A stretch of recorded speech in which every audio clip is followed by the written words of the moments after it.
आज हम बात कर रहे हैं सफलता के एक जाने पहचाने मॉडल पर। Hustle, grind, achieve. जी हाँ।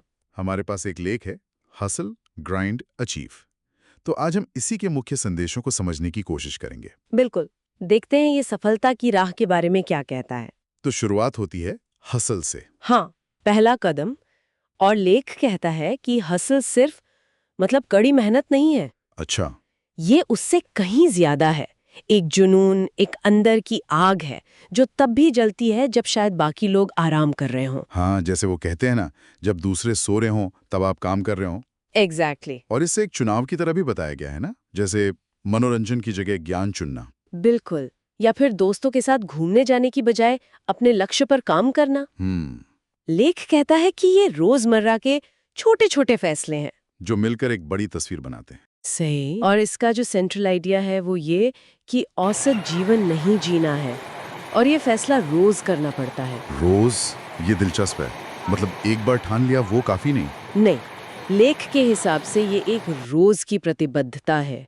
ये जुनून जरूरी है, पर शायद शायद ये अकेले काफी नहीं है। हाँ, यहीं पर शायद वो दूसरा हिस्सा आता है, ग्राइंड। बिल्कुल। ग्राइंड। लेख में इसे कैसे समझाया गया है? देखिए, ग्राइंड को वो दोहराव वाला, अक्सर उबाऊ लगने वाला हिस्सा बताया गया है। अच्छा।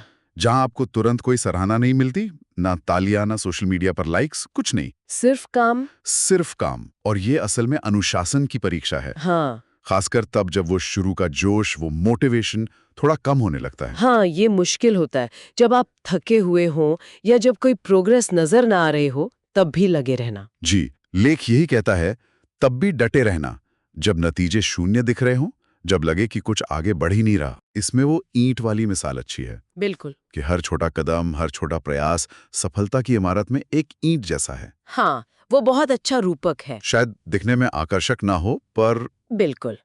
जैसा लेख में लिखा है, ग्राइंड शायद आकर्षक ना लगे, पर ये सोने की तरह खरी और कीमती है। Grind is not glamorous, but it's gold. वे तो यहाँ एक विरोधाभास है। जो चीज सबसे कम ग्लैमरस है, शायद वही सबसे ज्यादा कीमती है। सही कहा। और फिर इस लंबे हसल और ग्राइंड के बाद तीसरा हिस्सा आता है, अचीव। हाँ, उपलब्धि, मंजिल। और यहाँ लेख एक आम प्रतिक्रिया की बात करता है। जब कोई सफल होता है तो लोग अक्सर क्या कहते हैं? आप तो बड़े किस्मत वाले हैं, है ना? हाँ, बिल्कुल, लकी ब्रेक।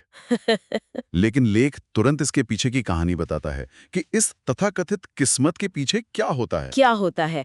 शायद सैकड़ों असफलताएं, हजारों घंटे की मेहनत और अनगिनत मुश्किल लम्हे, आंसू। ये बात तो है।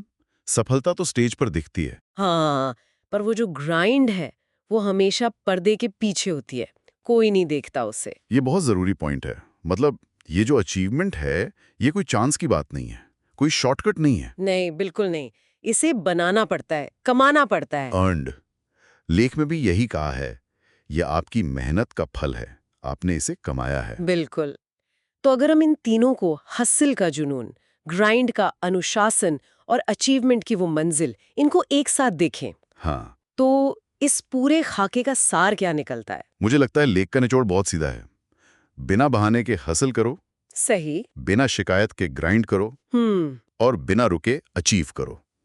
एक सीधी पर शक्तिशाली सोच है ये। हाँ, बहुत पावरफुल है। और अंत में लेख एक बहुत ही आप कह सकती हैं प्रेरक विचार देता है क्या? कि सफलता आखिरकार उन्हें मिलती है जो हार नहीं मानते। अच्छा।